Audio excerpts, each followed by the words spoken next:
Alkitab dengan jelas mengatakan ketika kita bertumbuh di dalam kasih karunia, kita tidak akan kehilangan pegangan, kita tidak akan sesat. Itu sebabnya anak kecil sesat. Anak kecil bisa kehilangan pegangan dari orang tuanya dan sesat. Tetapi ketika bertumbuh dewasa, orang dewasa nggak bisa hilang. Karena tahu bagaimana dia harus melangkah. Yang hilang itu ya anak kecil. Itu sebabnya Alkitab mengatakan bertumbuhlah di dalam kasih karunia. Tak selalu Tuhan menjawab doa, namun Dia beri yang terbaik di waktu yang tepat. Tuhan, Engkau adalah pakarnya untuk mendatangkan dan merangkaikan segala sesuatu, dan merangkaikan jadi sesuatu keindahan bagi kami orang-orang percaya. Itu sebabnya Tuhan, Engkau mengirim Roh Kudus-Mu untuk kami, untuk kerap kali senantiasa mengajar apa yang Kau katakan kepada kami, dan senantiasa mengingatkan apa yang Kau ajarkan kepada kami. Itu sebabnya Tuhan, kami mau respon hari ini untuk senantiasa mendengar suara itu, karena itu menjadi panduan dalam hidup kami hari lepas hari. Bapa yang datang pada hari ini dengan letih lesu, kekuatan dari Tuhan ada dalam setiap kami, yang membutuhkan kesembuhan-kesembuhan terjadi dalam nama Yesus. Dalam nama Yesus. Siapapun yang sedang berbeban mendoakan keluarganya yang tidak bisa hadir pada saat ini karena sedang sakit, kesembuhan-Mu mengalir Tuhan. Dalam nama Yesus. Pemulihan keluarga terjadi dalam nama Yesus. Engkau datang dan Engkau memberikan dalam segala kelimpahan bagi kami anak-anak Tuhan. Kami terima Tuhan, kasih karunia Tuhan yang begitu dahsyat. Dan kami akan terima firman Tuhan dan senantiasa menjadi pelakunya. Karena kami tahu Tuhan, berjalan bersama Tuhan, itulah menjadi kemenangan kami. Di dalam satu nama yang indah, Yesus Kristus, Tuhan dan Juru Selamat kami sambut firman kehidupan. Kita sama-sama katakan, amin. Haleluya. Silakan duduk. Shalom. Selamat hari Pentakosta, hari di mana Roh Kudus dicurahkan bagi kita, hari di mana Roh Kudus menjadi pemersatu dari kehidupan orang-orang Kristen. Berbeda dengan apa yang terjadi di Menara Babel, ketika saat itu mereka dikacau balaukan, dicerai-berai karena ada sebuah keangkuhan yang mereka mau bangun melewat sebuah menara yang tinggi. Bahkan di dalam dunia modern ini, beberapa kali ada gedung-gedung tinggi dibangun di dunia ini, biasanya negara itu mengalami krisis moneter. Dan itu terjadi beberapa kali. Jadi waktu saat itu keangkuhan manusia akhirnya menyebabkan itu.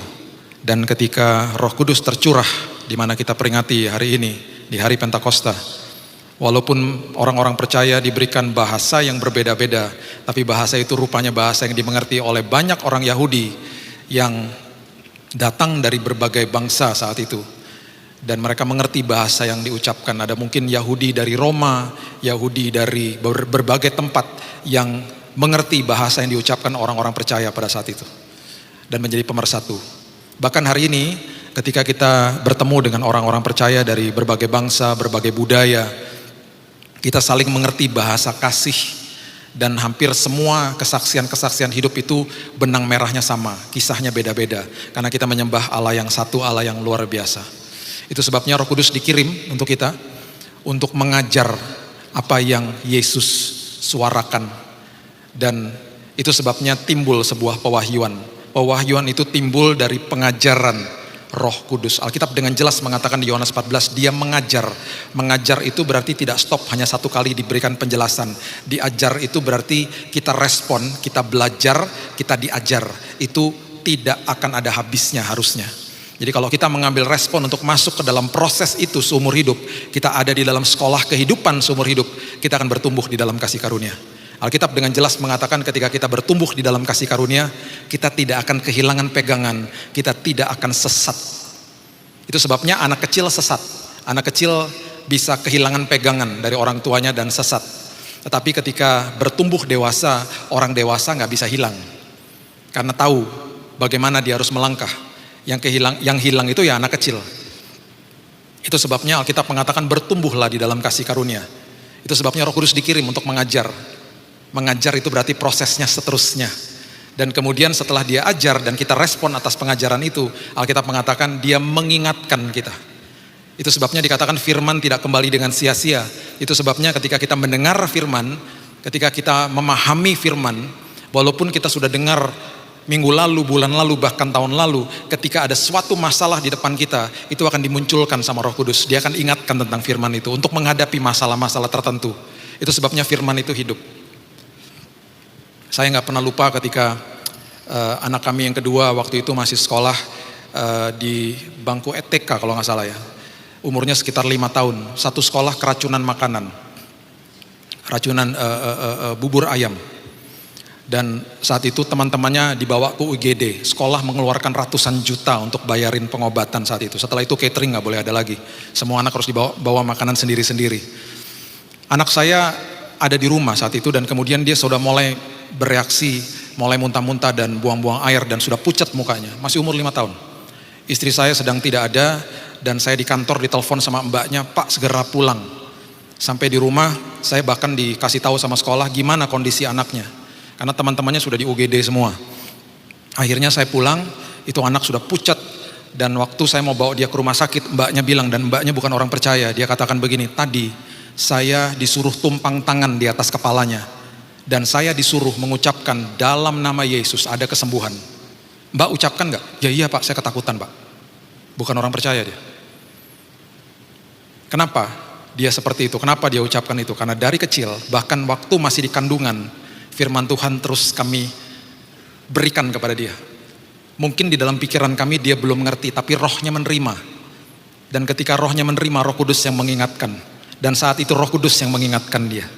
Kepada siapa dia harus berseru ketika dalam kondisi yang terjepit di mana kedua orang tuanya tidak ada.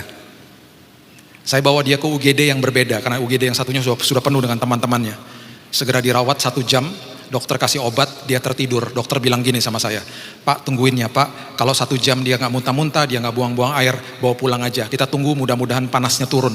Betul 1 jam kemudian panasnya turun, dia tidak bereaksi apa-apa, dia hanya tertidur, saya bawa dia pulang. Jam 4 sore sampai di rumah, saya gak balik kantor, saya tertidur pulas sama dia, temenin dia. Jam 7 malam kami berdua terbangun. Dia kemudian berlari-lari, dia kelaparan, dia minta makan. Dia adalah satu-satunya anak yang tidak diopname di rumah sakit. Karena ketika dalam kondisi berbahaya, dia tahu kemana dia harus berseru. Itu Roh Kudus. Itu Roh Kudus. Roh Kudus yang mengingatkan dia. Roh Kudus yang memberitahu bahwa firman yang didengar oleh rohnya tidak pernah kembali dengan sia-sia. Itu sebabnya baca firman Tuhan, bilang sama Roh Kudus, ajari aku. Ajari aku, mungkin aku gak ngerti hari ini, tapi mungkin besok aku dapat pewahyuannya. Itu sebabnya satu ayat dibaca oleh beberapa orang, bisa tafsirannya berbeda-beda, sesuai dengan kebutuhan masing-masing. That's the beauty of the word. Itu adalah indahnya firman Tuhan dalam hidup ini. Saya nagih baca firman setiap hari. Bahkan waktu-waktu yang sangat indah untuk saya baca firman itu kalau saya lagi di pesawat, lagi di airport. Saya suka waktu-waktu sendiri seperti itu. Dan itu adalah waktu di mana banyak sekali Roh Kudus bicara akhirnya. Yuk kita latih pendengaran rohani kita. Di dalam perjalanan ke Emmaus, salah satu momen yang ditulis oleh Dr. Lukas di dalam kitab Lukas, dia memberitahu bahwa ada sebuah event yang sangat penting ketika Yesus baru bangkit dari kematian, menuju kepada kenaikannya ke surga. Dia mampir di dalam sebuah perjalanan pulang ke kampung yang dilakukan oleh 2 muridnya, yang juga bukan ring satunya namanya Kleopas. Mereka dejected, mereka rasa sedih, mereka pulang ke kampung karena mereka baru tahu, atau Alkitab tidak mendokumentasikan apakah mereka hadir di Golgota, mereka baru mendengar atau menyaksikan bagaimana brutalnya Yesusnya mereka mati di kayu salib. Dan waktu Yesus bangkit, Yesus berjalan bersama dengan mereka. Hal yang sederhana, tapi ada sebuah pesan yang dalam. Mata mereka dibutakan, dan kemudian Yesus mulai berkhotbah kepada mereka. Puji Tuhan ketika sampai di desa mereka, Alkitab mengatakan Yesus berbuat seolah-olah ingin meneruskan perjalanan. Yesus gak pernah paksa. Mereka undang dia masuk. Waktu diundang masuk, mereka lihat Yesus. Di saat itu Yesus lenyap. Itu hanya tujuannya supaya mereka lihat dia. Di situ mereka sadar dan mereka katakan apa? Tadi waktu dia berbicara, hati kami, pantesan hati kami berkobar-kobar. Kita hari ini gak bisa lihat dia secara fisik. Itu sebabnya dibutakan mata murid-muridnya. Ada sebuah pesan yang luar biasa kepada kita. Sebentar lagi aku akan kirim Roh Kudus sebagai suaraku yang menyuarakan isi hatiku. Percaya dan respon kepada suara itu. Walaupun kamu gak bisa lihat aku secara fisik, Karena itu adalah panduan hidupmu. Dan harusnya hati kita berkobar-kobar kalau baca firman. Harusnya gitu. Harusnya gitu. Dan itu yang dia lakukan hari lepas hari. Di dalam perjanjian lama, ketika orang datang ke hadirat Tuhan, manusia harus mengorbankan sesuatu. Ya, di Keluaran pasalnya yang ke-34, ayat 19 dan 20 firman Tuhan katakan begini. Segala apa yang lahir terdahulu dari kandungan, akulah yang empunya. Juga segala ternakmu yang jantan, anak yang lahir terdahulu dari lembu atau domba. Tetapi anak yang lahir terdahulu dari keledai haruslah kau tebus dengan seekor domba. Jika tidak kau tebus, haruslah kau patahkan batang lehernya. Setiap yang sulung dari antara anak-anakmu haruslah kau tebus dan janganlah orang menghadap ke hadiratku dengan tangan hampa. Ini kalau kita baca terus ngejelimet. Intinya adalah orang kaya membawa lembu sapi, kaum kelas menengah membawa kambing domba, kelas paling bawah burung tekukur atau burung merpati. Dibawanya ke siapa? Imam besar. Untuk apa? Penebusan dosa. Yang dilihat sama imam besar adalah kelayakan dari hewan itu. Orang yang berdosa tangannya ditaruh di atas kepala hewan tersebut, seolah-olah dosanya tertransfer ke binatang itu, binatangnya dikorbankan. Puji Tuhan, prosesi seperti ini sudah tidak ada lagi. Bayangkan kalau ini masih ada, kita semuanya pasti nggak akan beli kambing domba atau lembu sapi karena mahal-mahal. Kita akan memenuhi rumah kita dengan burung tekukur. Yang rame mana? Pasar burung. Kita pergi ke pasar burung, kita mas beli burung, saya beli 15 deh untuk stok setengah bulan. Karena tiap hari pasti ada dosanya, sengaja atau tidak sengaja. Setiap hari mengorbankan burung. Mereka kan nggak ngerti. Lagi hobi burung pak? Enggak. Banyak banget belinya pak, buat apaan? Enggak apa-apa, udah ribet ceritanya, panjang. Kita pulang ke rumah, tiba-tiba dari rumah kita ngepul asap, tetangga pada bingung, itu ngapain sih tiap hari itu orang? Korbankan burung tekukur. Udah gak ada lagi begitu. Kenapa? Karena ada mediator unggul, anak domba Allah yang dikorbankan bagi saudara dan saya. Itu sebabnya ketika kita datang ke hadirat Tuhan, yang dilihat Yesusnya, bukan kita. Kita dilayakan. Itu sebabnya jangan berdoa begini, Tuhan layakkan kami Tuhan. Jangan berdoa begitu. Tuhan layakkan kami Tuhan, aku mau datang ibadah Tuhan layak. Harusnya doanya gini, Tuhan terima kasih engkau sudah layakkan aku ribuan tahun yang lalu. Terima kasih Tuhan buat kasih karuniamu. Karena sudah dilayakkan. Karena ada mediator unggul. Ada sebuah peristiwa di kitab 1 Samuel ketika Tuhan memerintahkan sesuatu dan memberikan suaranya lewat Nabi Samuel kepada Raja Saul. Dan ini yang dilakukan oleh Raja Saul. 1 Samuel 15 ayat yang kedua dan 3 mengatakan begini. Beginilah firman Tuhan semesta alam. Aku akan membalas apa yang dilakukan orang Amalek kepada orang Israel. Karena orang Amalek menghalang-halangi mereka ketika orang Israel pergi dari Mesir. Waktu orang Israel keluar dari Mesir, bangsa yang mereka hadapi pertama kali adalah Amalek. Amalek menduduki tanah perjanjian dan Tuhan berkata berkali-kali tinggalkan negeri itu. Karena itu adalah tanah perjanjian yang aku akan berikan bagi umatku. Gak pernah ditanggapi. Akhirnya ini yang diberitakan. Jadi pergilah sekarang, ini pesan kepada Raja Saul. Kalahkan orang Amalek, tumpas segala yang ada padanya. Jangan ada belas kasihan. Bunuh semua laki-laki, perempuan, kanak-kanak, anak-anak menyusul lembu maupun domba, unta dan keledai.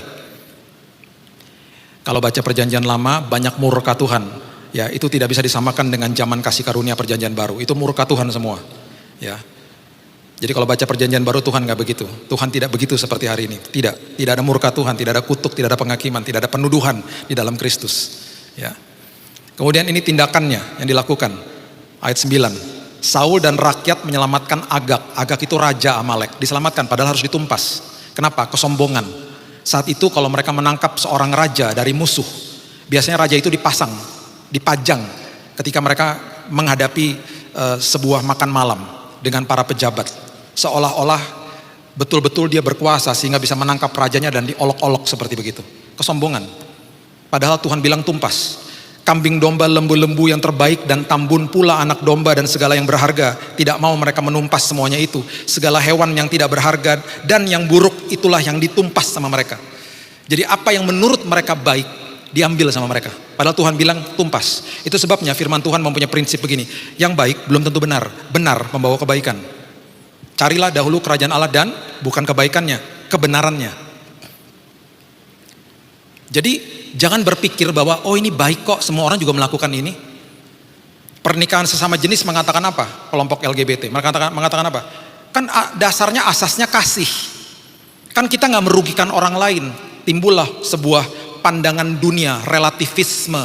Kan banyak orang melakukan itu, Pak. Semua juga gitu. Timbullah aliran-aliran sekularisme.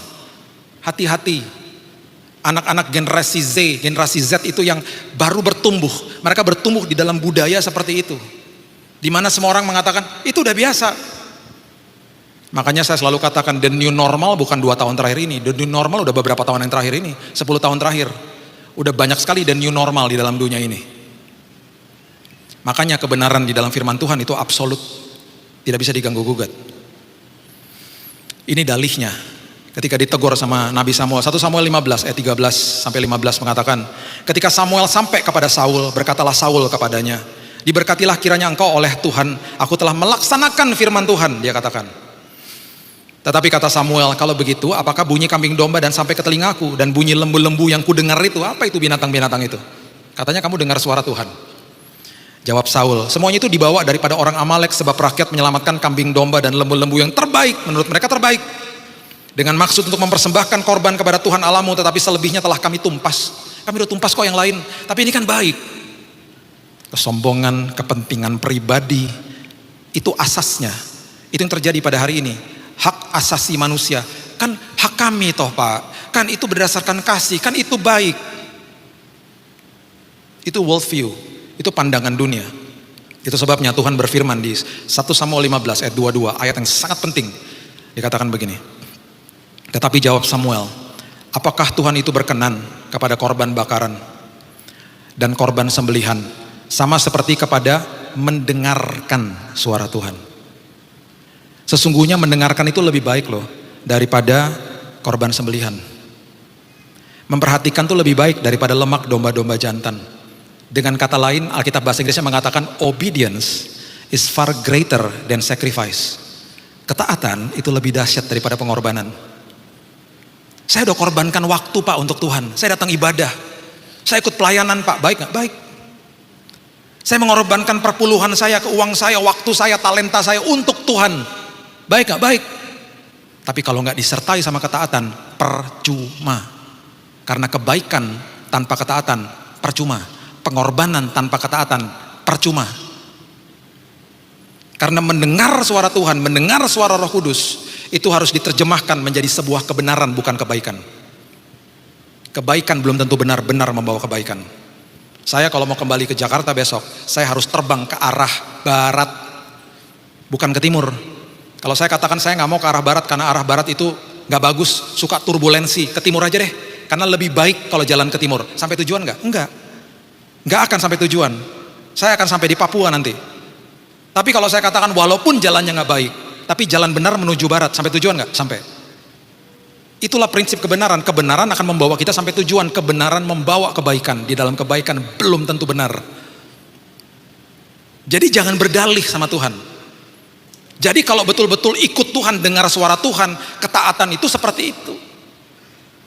Jangan setengah-setengah. Lukas pasal yang kelima, coba lihat.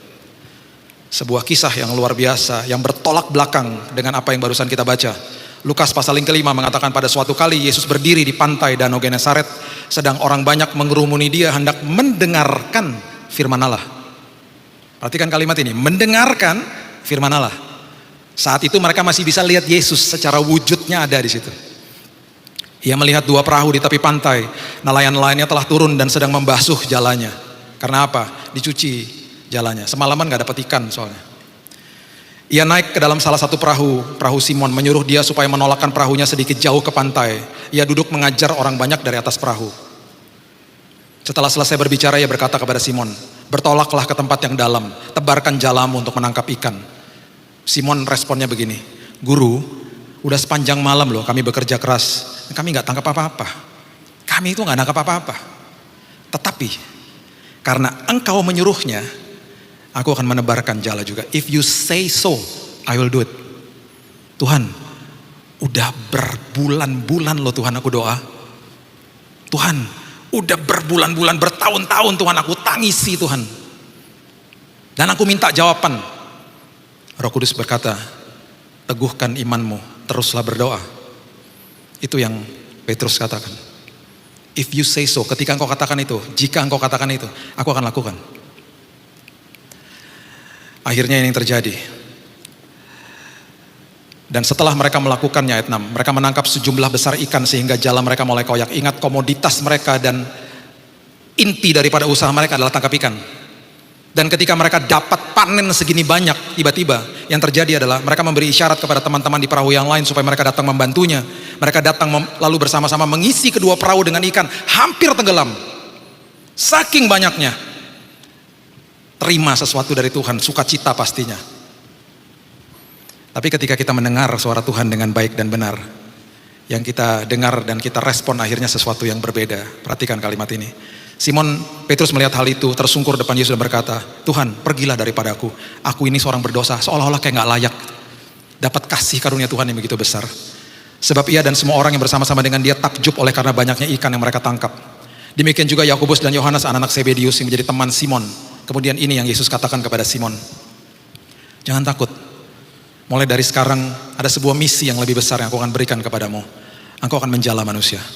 Perhatikan ayat 11. Firman Tuhan katakan begini. Sesudah mereka menghela perahu-perahunya ke darat dengan tangkapan segitu banyak, yang harusnya itu prioritas daripada usaha mereka, apa yang mereka lakukan? Mereka pun meninggalkan segala sesuatu, mereka ikut Yesus. Ketika kita dengar suara Tuhan, semua hal di dalam dunia ini tidak lagi menjadi penting dalam hidup ini. Saya nggak katakan kita tinggalkan usaha kita, tinggalkan segala yang kita lakukan, yang kita karyakan, bukan. Hati kita dan pikiran kita meninggalkan itu jadi hal sekunder. Primernya adalah Tuhan. Yang kita kejar adalah pemberinya, bukan pemberiannya. Itu yang terjadi sama murid-muridnya. Itu yang diubahkan Tuhan dalam hidup mereka. Itu sebabnya menggelitik hati saya. Dan beberapa minggu lalu pas lagi ada Zoom, ibadah Zoom, saya sedikit tersinggung. Ya. Bukan karena saya disinggung, bukan. Saya juga gak gampang tersinggung.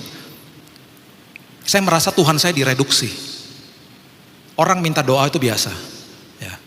Tolong doakan kesehatan saya Pak, bla bla bla segala macam. Oke lah.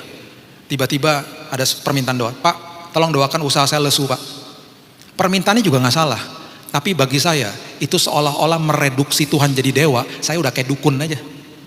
Tolong doain Pak, usaha lesu Pak. Saya berdoa, dan saya tidak pernah mendoakan untuk usahanya. Saya doakan gini, Tuhan, ubah pribadi ini, supaya ketika usahanya lesu, Engkau kuatkan imannya dia, dan berikan jalan keluar. Karena nanti ketika waktunya Tuhan sudah tiba, bukan sekedar sumur yang akan dibuka, bahkan sebuah sumur yang baru yang airnya membual-bual akan dibuka sama Tuhan. Usaha dan pekerjaan itu hanya pipa, sumbernya Tuhan. Kalau pipanya ketutup, Tuhan sudah siapkan pipa yang lain. Karena sumbernya tidak pernah tutup. Itu Tuhan kita. Jadi jangan anggap Tuhan kayak ban serep. Jangan doa sama Tuhan udah kayak dia kayak agen asuransi. Klaim ini, klaim itu. Minta Tuhan, ubahkan hati saya. Itu yang terjadi sama murid-muridnya. Ditinggalin ikan-ikannya. Ditinggalkan. Itu yang namanya orang mendengarkan suara Tuhan. Kalau saat itu Tuhan bilang untuk tetap berkarya di situ, mereka akan lakukan itu pastinya. Tuhan tapi bilang, yuk ikut saya aja. Ditinggalkan. Ada sebuah misi yang lebih besar dalam hidup mereka. Itu yang terjadi. Itu yang terjadi. Efesus pasalnya yang pertama, ayatnya yang ketiga mengatakan begini. Terpujilah Allah dan Bapa kita, Bapa Tuhan kita Yesus Kristus, yang di dalam Kristus telah mengaruniakan kepada kita segala berkat rohani di dalam sorga, di dalam hadiratnya. Ketika sebagai orang percaya terima Yesus, semua yang namanya damai sejahtera, sukacita, hikmat, pengharapan sudah disiapkan sama Tuhan. Bagaimana supaya kita menerima dan kita menikmatinya seumur hidup?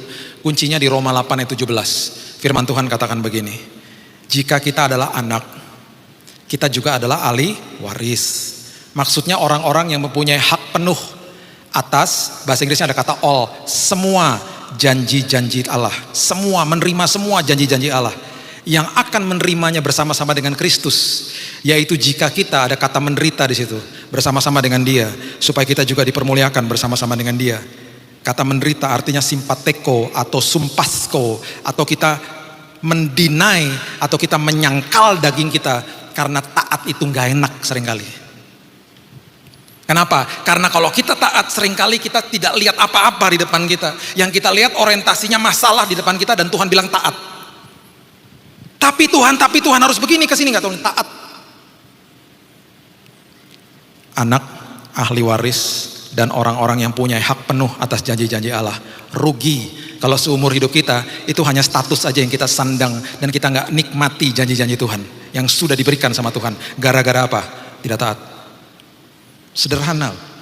Gara-gara apa? Tidak taat. Tidak mau diubahkan sama Tuhan. Tidak mau bertumbuh di dalam kasih karunia Tuhan. Yang ada apa? Kehilangan pegangan, tersesat terus akhirnya. Itu yang terjadi. Jangan mempermainkan kasih karunia Tuhan. Kasih karunia diberikan cuma-cuma sama kita. Jangan dipermainkan. Kasih karunia bukan tiket buat dosa. Ada seorang anak muda 22 tahun kalau tidak salah datang kepada saya nangis-nangis. Kak, tolong doakan. Pacar saya hamil. Aduh, ini pengerja gereja. Gembala sidang saya belum tahu. Orang tua saya belum tahu. Terus mau doa apa maksudnya? Tolong Pak, doa Pak. Bapak tahu kan Pak, kita sepakat ya Pak. Kan Tuhan adalah Tuhan yang penuh dengan mujizat kan? Betul, saya bilang gitu. Tuhan tidak akan mempermalukan anak-anaknya kan? Betul. Dan mari kita sepakat Pak, doa Pak. Doa apa? Kita percaya Pak. 2-3 orang berkumpul Tuhan hadir Pak. Iya maksudnya apa? Doa apa? Kita percaya Pak. Kita berdoa. Mujizat terjadi. Mujizat apa? Besok pagi kalau pacar saya bangun, hamilnya hilang dalam nama Yesus. Hampir saya jitak loh kepalanya. Hamilnya hilang. Emang hamil itu penyakit apa? Kamu yang buat, kamu yang ngawur. Singkat cerita dia akhirnya nikah waktu masih muda. 3 tahun pernikahan mereka, kesulitan ekonomi. Apakah itu hukuman dari Tuhan? Bukan. Kutuk dari Tuhan? Bukan. Gak ada lagi gitu-gituan.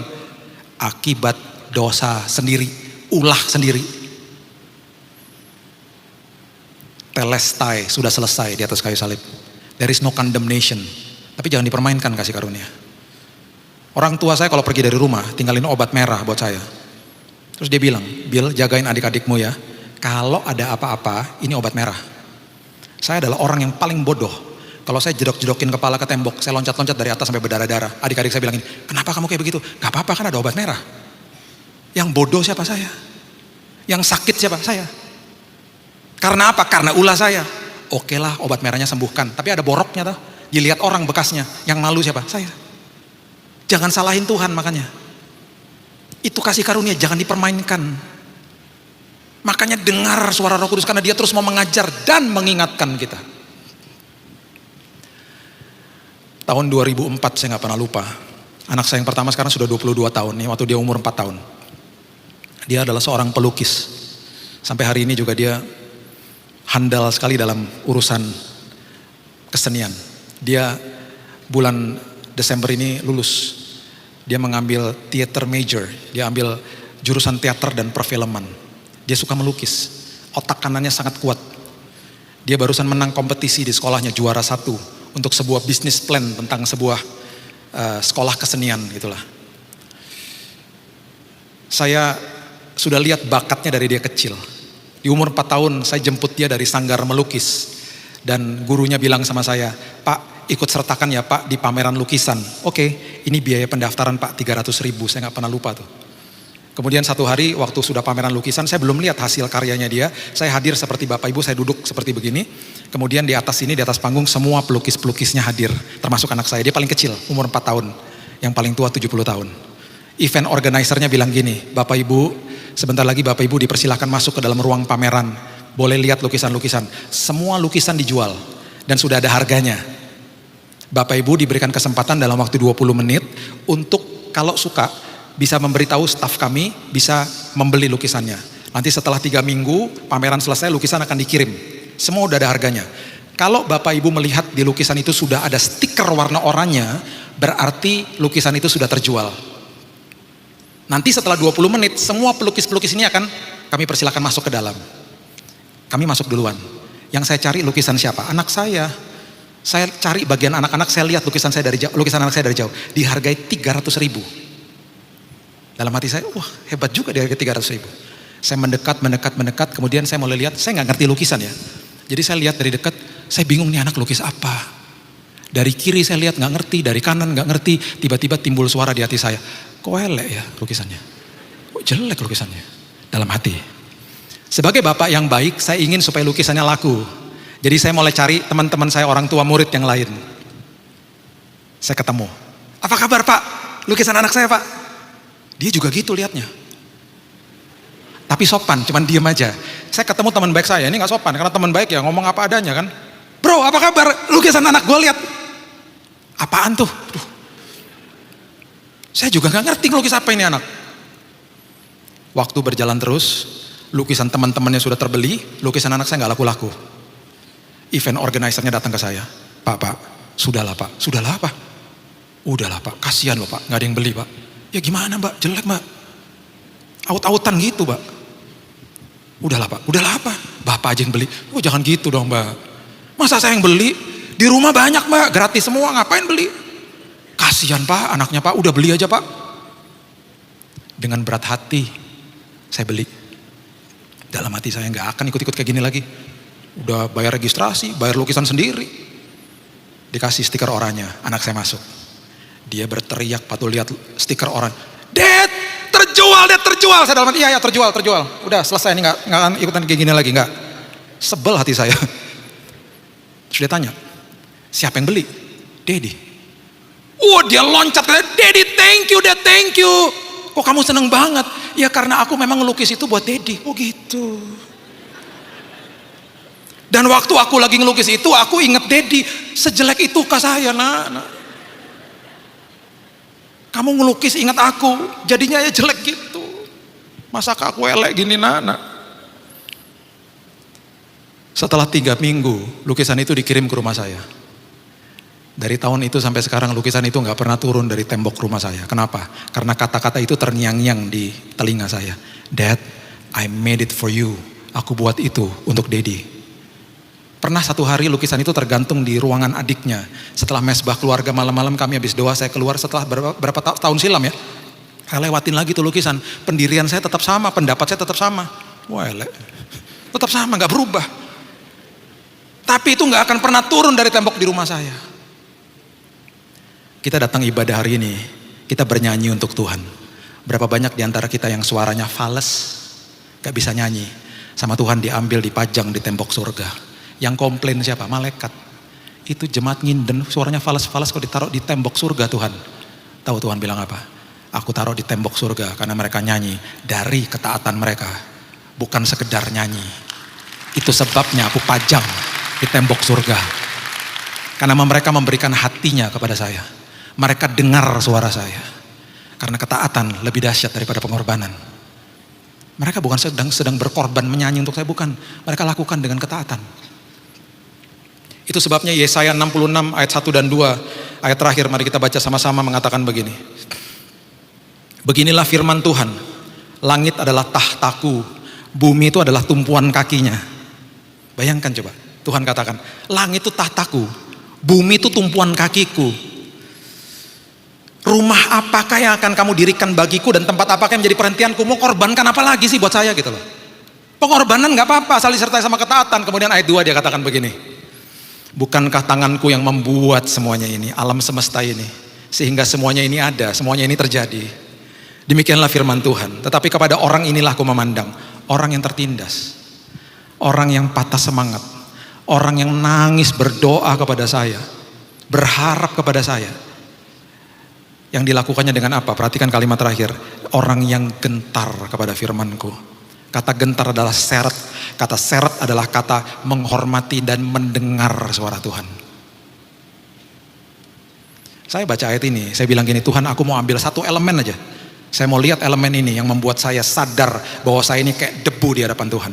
Kok Tuhan masih perhatikan saya ketika hati saya mendengar suaramu dan taat kepada Engkau. Saya karena suka dunia aviasi, saya mempelajari kecepatan cahaya. Cahaya itu kan diciptakan Tuhan. Cahaya punya kecepatan 300.000 km per detik. Kecepatan pesawat yang biasa kita naik di pesawat domestik yang kita punya itu antara 700, 800, paling tinggi 900 km per jam, bukan per detik. Pesawat paling cepat namanya SR-71 Blackbird. Itu kecepatannya 3.500 km per jam. Saya pernah foto di depannya karena saya suka pesawat. Saya hunting tuh pesawat, ada di kapal induk di New York waktu saat itu. Kapal pembom luar biasa Amerika, paling cepat di dunia. Air Force Amerika berusaha naikin kecepatan itu sampai 5.000 km per jam. Gak bisa-bisa, udah 25 tahun gak jadi-jadi. Gak bisa-bisa, karena manusia punya keterbatasan. Gak ada pesawat yang secepat kecepatan cahaya, itu melebihi kecepatan suara, ya. Tapi bukan kecepatan cahaya. Kalau sampai ada pesawat kecepatan cahaya 300.000 km per detik, itu kalau lewat kita gak bisa lihat. Apaan tuh? Garuda baru, kecepatan cahaya. Kadang-kadang aku naik pesawat itu, Jakarta Surabaya, dia ngeremnya di Bali, kelewatan Surabaya selalu. Saking cepatnya. Oh iya. Jarak antara bumi matahari itu jauh. Kalau kita naik ya, mobil yang paling cepat yang diciptakan manusia, harganya ber-mm, itu sampai ke matahari dalam waktu 250 tahun. Kenapa? Manusia punya keterbatasan. Ikut sama aku yuk naik mobil mahal. Kemana? Matahari. Oh iya, ayo, mau yuk. Sekalian bapak mati di jalan 250 tahun. Naik pesawat yang secepat yang tadi saya katakan, pesawat tercepat di dunia sampai ke matahari, sampai berapa lama? 22 tahun. Manusia punya keterbatasan. Kalau ada pesawat yang secepat kecepatan cahaya, kita bisa sampai ke matahari nih, hari ini, dalam waktu berapa lama? 8 menit. Ada nggak? Nggak ada. Akan pernah ada? Tidak akan pernah ada. Yang ada 8 menit sampai ke matahari department store ya. Nggak ada. Kalau ada pesawat yang secepat itu, kita bisa sampai ke bulan 1,8 detik. Bayangin coba. Ada? Nggak ada. Tadi lagi tengah-tengah ibadah, kamu ke toilet? Nggak, ke bulan. Ada pesawat di depan situ, aku coba, sepi ya. Aku pikir Betani punya cabang, nggak ada, sepi. Balik lagi sini. Cepat banget, 1,8 detik. Ada? Nggak ada. Karena manusia punya keterbatasan. Dengan elemen ini saja, kita udah kayak debu di hadapan dia. Makanya dia katakan apa? Langit adalah tahtanya, bumi itu tumpuan kakinya. Tapi mataku memandang kepada orang-orang yang gentar kepada firmanku. Saya tutup dengan kisah ini. Ada seorang anak Tuhan. Dia setelah selesai pekerjaannya, dia mau pulang ke tempatnya di Amerika, di kota kecil. Dia menumpangi pesawat baling-baling, pesawat kecil yang muat cuma paling 5-6 orang. Di dalamnya cuma dia sama satu penumpang lagi dengan pilotnya cuma bertiga. Mereka mengudara, semuanya baik-baik saja. Ketika mereka sudah mengudara, tiba-tiba badai datang. Tiba-tiba pilotnya bilang gini, tolong doakan ya, saya ini kalau dalam badai-badai begini masuk-masuk awan tuh suka pusing, kepala saya disorientasi. Saya suka mau pingsan. Nah loh, pilotnya ngomong gitu. Dan tiba-tiba pingsan beneran pilotnya. Panik 2 penumpang ini, pingsan pilotnya. Mereka berusaha ambil radio.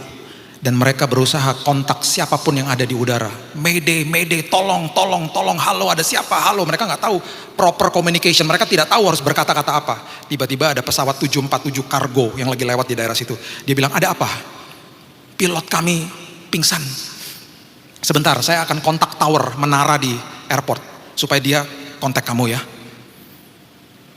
Dalam waktu beberapa menit, ada suara dari tower itu, dari menara itu, dari airport. Pak, saya dari menara di airport. Saya bisa lihat Bapak, Bapak nggak bisa lihat saya. Saya bisa lihat Bapak persis ada di radar saya. Tuhan bisa lihat kita nggak bisa lihat dia secara fisik. Kemudian suara itu mengatakan begini, dengar suara saya. Jangan lihat keluar. Kalau Bapak lihat keluar, Bapak akan makin takut lihat badai. Dengerin suara saya. Saya akan pandu Bapak pelan-pelan. Bapak akan klik, pencet, dan lain sebagainya, tombol-tombol instrumen. Saya akan bawa Bapak mendarat dengan selamat. Sekali lagi ya Pak, dengar suara saya. Dia dengar suaranya. Singkat cerita, akhirnya pesawat itu landing. Walaupun dengan sangat-sangat gemetaran, pesawat itu selamat sampai di airport. Bapak itu dibawa ke hotel penginapan. Dan pada malam hari ada ketukan di pintunya. Dan ketika dia buka pintu, ada seorang pria berdiri. Dan segera memeluk dia katakan, Pak, saya tadi adalah orangnya yang memandu Bapak. Saya adalah suara yang tadi itu. Dia katakan, Pak, ada beberapa orang yang pernah mengalami seperti begitu. Ketika saya pandu, mereka crash, pesawatnya jatuh. Karena yang mereka lihat adalah badai di luar. Mereka tidak dengar suara saya. Satu hari nanti kita akan sampai di pelukan Bapa. Dan saya rindu ketika dia katakan, engkau luar biasa. Karena selama hidupmu kau mendengarkan suara Roh Kudus.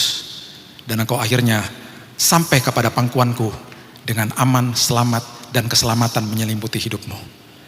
Dengar suara dia. Seringkali kita lihat adalah masalah badai di depan kita. Kita jadi ketakutan, kita disorientasi. Dengar suara itu. Karena suara itu akan membawa kita ke dalam keselamatan, ke dalam pemulihan, bahkan kesembuhan. Itu sebabnya firman Tuhan katakan apa? Arahkan telingamu kepada ucapanku, simpan di dalam lubuk hatimu. Karena itu adalah sumber daripada kehidupan dan juga kesembuhan. Itulah Roh Kudus yang dicurahkan di hari Pentakosta ini. Berikan tepuk tangan kita untuk Tuhan kita. Thank you Jesus. Thank you Jesus. Terima kasih Tuhan buat Roh Kudus yang mengajar dan mengingatkan kami. Terima kasih Tuhan buat suara itu. Ajari kami Tuhan untuk kami belajar mendengar suara Roh Kudus, suara Tuhan. Ajari supaya kami Tuhan mempunyai telinga yang tajam, telinga rohani yang tajam. Kami seringkali berorientasi dengan apa yang kami lihat di hadapan kami, masalah kami, problema kami, badai kehidupan. Justru itu yang membuat hidup kami makin merosot, makin ketakutan. Kami mau belajar untuk mendengar suara itu ya Tuhan. Kami tahu Tuhan ketika kami melakukan itu, Engkau menyebut kami adalah anak ahli waris dan orang-orang yang punya hak penuh atas semua janji-janji Allah. Kami akan nikmati Tuhan. Itu sebabnya ketika kami arahkan telinga kami kepada ucapan-Mu ya Tuhan, kesembuhan terjadi, pemulihan terjadi, kehidupan terjadi. Karena firman-Mu menjadi pewahyuan rema dalam hidup ini. Meteraikan firman ini Tuhan, terima kasih buat Roh Kudus. Terima kasih Tuhan. Kami mau respon. Dan inilah hidup kami. Hanya di dalam satu nama-nama yang indah, Yesus Kristus Tuhan dan Juru Selamat kami. Sudah berdoa dan senantiasa mengucap syukur. Kita sama-sama katakan amin. Tuhan berkati. Tak selalu Tuhan menjawab doa, namun Dia beri yang terbaik di waktu yang tepat.